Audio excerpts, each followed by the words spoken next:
24 जून को आखिरी कॉल, 30 जून को अंतिम मिलन, 70 दिनों बाद खुला दफन राज।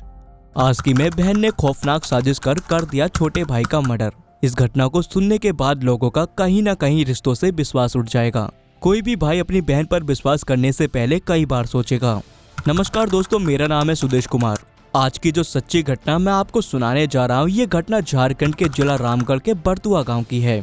यहाँ नरेश महतो का परिवार रहता है। उसका बेटा रोहित कुमार 30 जून को रांची जाने के लिए घर से निकला था और तभी से लापता हो जाता है।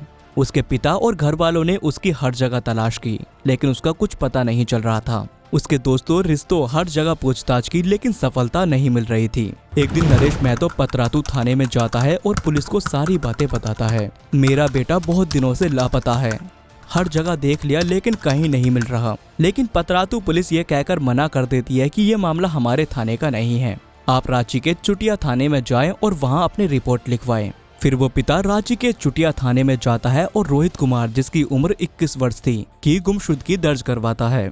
जिसके बाद पुलिस जांच शुरू करती है। फिर उसके मोबाइल की CDR निकलवाई जाती है तो उससे पता चलता है कि उसकी आखिरी बार किससे बात हुई थी। रोहित की बात उसकी बड़ी बहन चंचल कुमारी से हुई थी। जब उससे पुलिस पूछती है रोहित से आपकी क्या बात हुई थी, तो वो बताती है कि वो मेरे पास आ रहा था लेकिन अचानक गायब हो जाता है। मुझे उसके बारे में पता नहीं है, मैं खुद कई दिनों से परेशान हूँ। फिर पुलिस अपनी जांच आगे बढ़ाती है तो उसकी लोकेशन निकलवाई जाती है। उसकी आखिरी लोकेशन रांची के चांदनी चौक पर पाई जाती है। वहाँ उसका मोबाइल स्विच ऑफ हो जाता है और उसके बाद उसका कुछ पता नहीं। लेकिन पुलिस को शक उसकी बहन चंचल कुमारी पर जा रहा था, क्योंकि आखिरी बार उसी से उसकी बात हुई थी। फिर पुलिस चंचल कुमारी को हिरासत में ले लेती है और कड़ाई से पूछताछ करती है। इसी बीच चंचल कुमारी के नंबर की भी पुलिस CDR निकलवाती है। उसकी CDR में पता चलता है कि वो एक लड़के से बहुत सारी बातें किया करती थी और वो लड़का मुस्लिम समुदाय से होता है। जब अंसारी को पुलिस ने हिरासत में लिया और फिर दोनों से सख्ती से पूछताछ की जाती है तो हैरान कर देने वाली बात सामने आती है, जिसको सुनने के बाद पुलिस भी हैरान रह जाती है। चंचल कुमारी पतरातू के थर्मल विद्युत बोर्ड में सरकारी क्वार्टर में अकेली रहती थी। वहाँ उसके परिवार के बाकी सदस्य नहीं रहते थे। इसी बात का फायदा उठाकर चंचल कुमारी अपने प्रेमी को अक्सर वहाँ बुलाया करती थी। लेकिन एक दिन रोहित कुमार अचानक वहाँ जाता है और दोनों को अपात्रीजनक स्थिति में देख लेता है।